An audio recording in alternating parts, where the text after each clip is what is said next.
सड़क, विकास, बिजली, पानी, ये सब एक सतत प्रक्रिया है जो चलती रहनी चाहिए, चलती रहती है। असली कारण ये रहा कि आप सबसे भेंट हो जाए, बड़े हम कहे कि एक मीटिंग के रूप दे दी जाए,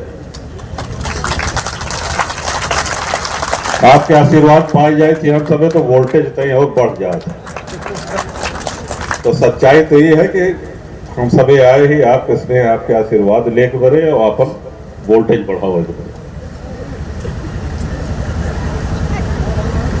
गोपाल भैया का फगुने नजर आवता है अभी।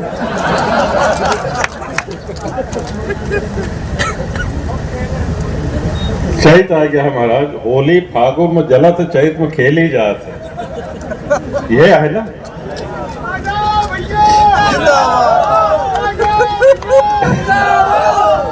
तीन बड़ी सड़कें अपने यहाँ बन रही हैं, लगभग बन ही रही हैं। एक तो गंगा एक्सप्रेसवे हो गया, एक लखनऊ प्रयागराज मार्ग का और चौड़ीकरण हो रहा है, और तीसरा श्री राम वन गमन मार्ग। ये तीन बड़ी सड़कें बिहार से होकर के गुजर रही हैं, और इन तीन सड़कों के कारण शायद बिहार के कोनो गांव हो जहां से माटी न खोद डाए हों। हम देखते रहे 2 साल 3 साल हो गए लगातार जौन गर्दा मसान मची है, सही कहते हैं। अब एक देखें, सड़क बनी बहुत उपयोगी है, लेकिन पहले से जो सड़क रही वो सब सड़क इतनी क्षतिग्रस्त हो गया है कि चले लायक नहीं रहे।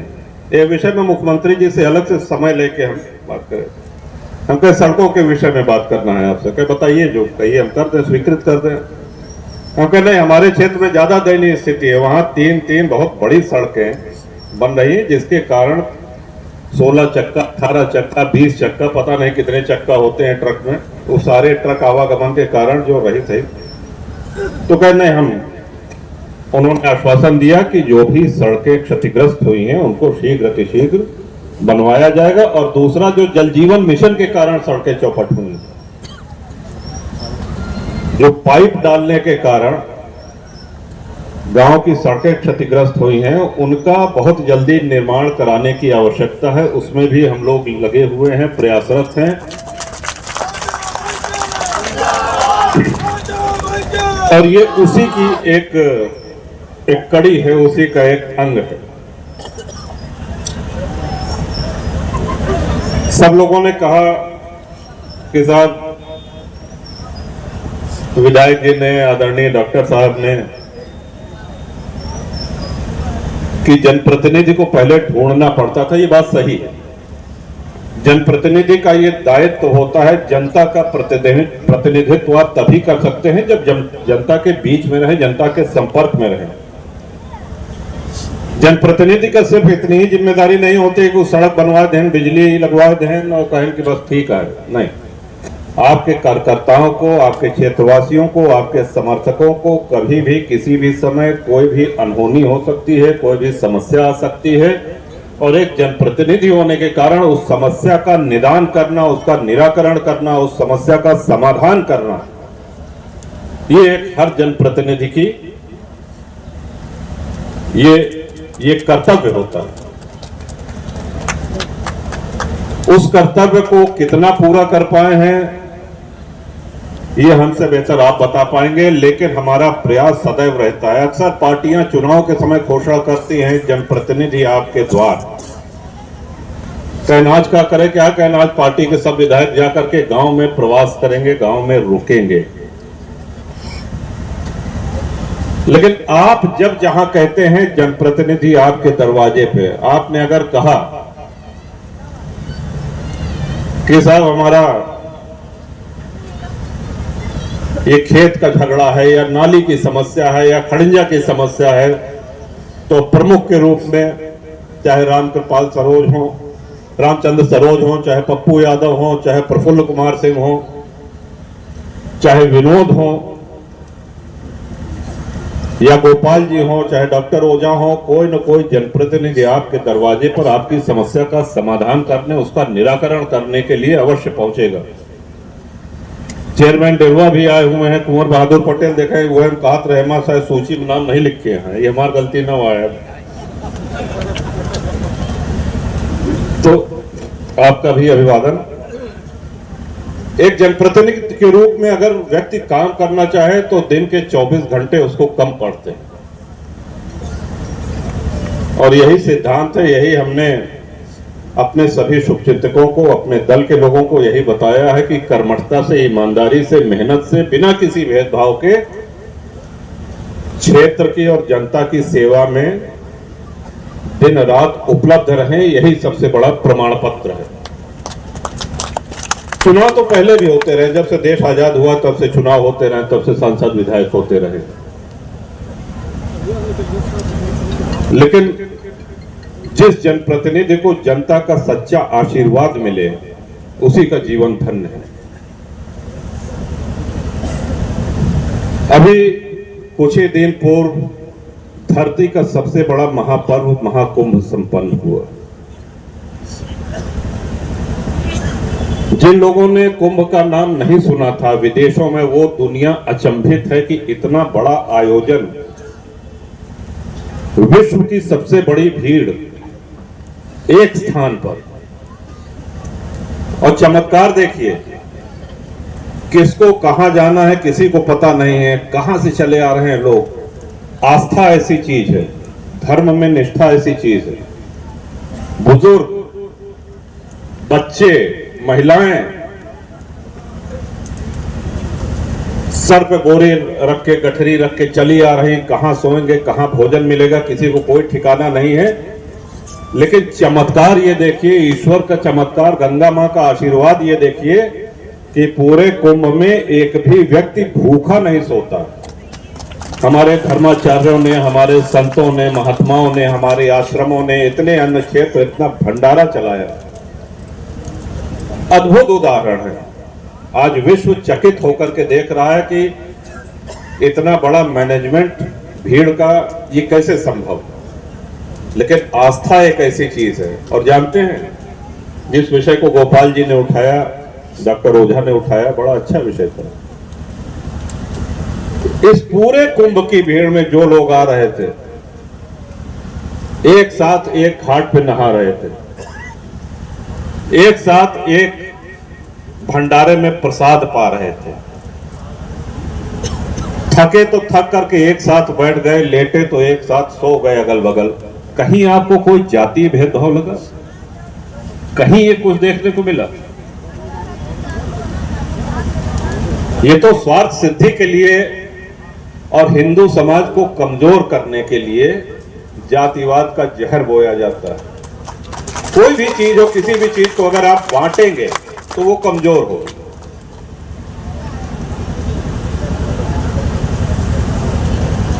कुंभ से प्रेरणा लेकर के और इतने बड़े सफल आयोजन से प्रेरणा लेकर के हमको उसको अपने जीवन में ढालने की आवश्यकता है। प्रयागवासी और प्रयाग के अगल बगल के लोग, उनके यहाँ तो इतना रिश्तेदार पहुंच गए कि जिंदगी में न पहुंचा हुई है कभी। लेकिन प्रयागवासियों को भी सादर प्रणाम कि उन्होंने अतिथि धर्म का जो निर्वहन किया है, ऐसा उदाहरण कहीं दूसरी जगह नहीं मिलता। अतिथि सत्कार। अब अतिथि सत्कार से एक बात याद आ गई, कहां तो सुना दे, थोड़ा हंसी मजाक की बात है। गोपाल जी के फागुन नजर आवता है, ऐसा है कि कुंडा में 2 जने रहे, बड़ा बचपन के मित्र हैं, सच्ची घटना बताओ तही। उमा से एक जने चला गए, बिया के लेन दिल्ली रायला गए। तो तब मोबाइल फोन नहीं रहा, चिट्ठी पत्री होत रहे, का हाल चाल यह है हुआ है। तो कहे कि दिल्ली हमको बहुत देखे रहने जो हिया रहे, खाए पिए बड़ा शौकीन है। तो कहें कि अरे अबे दिल्ली नहीं देखे हा तो का देखे हा, आवा तो कहना अपन पता भेजा, तो अपन पता होता भेजन। तो यहाँ से वो कौन ट्रेन बरेली पैसेंजर जाता, कौन जाता है, ऊंचा एक्सप्रेस पकड़े न, अपन कुंडा से बैठे न, वहां पहुंचे। अच्छा, खाए पिए बहुत शौकीन है और सच्ची घटना है, नाम में बताओ। तो जब उनके यहाँ पहुंच गए तो उनके मित्र के धर्म पत्नी जो है, कहना ये भाई साहब आप ही के लिए रुके थे, जो है भोजन तैयार है। कहना हम बहुत दुकान रहे भैया, हाँ तो धोए के जब रहे गए बैठे। तो कहीं टाठी लिया कि धरे नो कहें कि करछुल जाना थे, कहीं करछुल के नहीं जाना, तो कहें जितना बड़ा करछुल हो उतनी बड़ी कटोरिया में सब्जी और उतनी बड़ी बड़ी 2 पूड़ी ओका धरी सामने, कहें कि भाई साहब ये पूरा खत्म करना पड़ेगा आपको, मैं कोई नखरा बर्दाश्त नहीं करूंगी। तो कहें कि वो टाठी के देखी वो अपने के देखी तो कहें कि कोनो तरह धीरे धीरे जो 2 पूड़ी कहें हमारे सरब के और मांगे तो बने, कहें खाए कोनो तरह खत्म करे, कहें कि टकार उकार ले जो ना है, कहें कि भाई साहब लेट जाए, कहें नहीं भाभी जी, कहें इतना आप भोजन करा दिया जब तक 1 घंटा तहरब न तब तक खनवा पचबे न करी। तो कहें कि ये तीरा से हम गए बाहर, हलवाई की एक दुकान खुली रही, हुआ तो एक पूड़ी कचौड़ी खाए और अगले दिन फिर ऊंचा ट्रेन पकड़े लौट के अपना उल्टा आया। तो एक यो अतिथि सत्कार होते, लेकिन प्रयागराज वाले असली अतिथि सत्कार करें, उन्हों के साधुवाद है। और एक बार पुनः अपने परिवार के मजबूत देख करके, प्रसन्न देख करके, स्वस्थ देख करके बहुत अच्छा लगा था। एक और विधानसभा में आपकी अच्छा काम है कि स्थानीय भाषा है, ब्रज भाषा, बुंदेलखंडी, भोजपुरी और अवधी यापन, एक भाषा का विधानसभा में समावेश किया गया। अब आप चाहें तो अवधी बोल सकते हैं। और सबसे प्रसन्नता की बात है कि हर भाषा का एक नंबर है, वो बटन दबावें तो वो भाषा के अनुवाद सुना जा सकता था। तो अवधी भाषा के अपने भाषा के 1 नंबर है।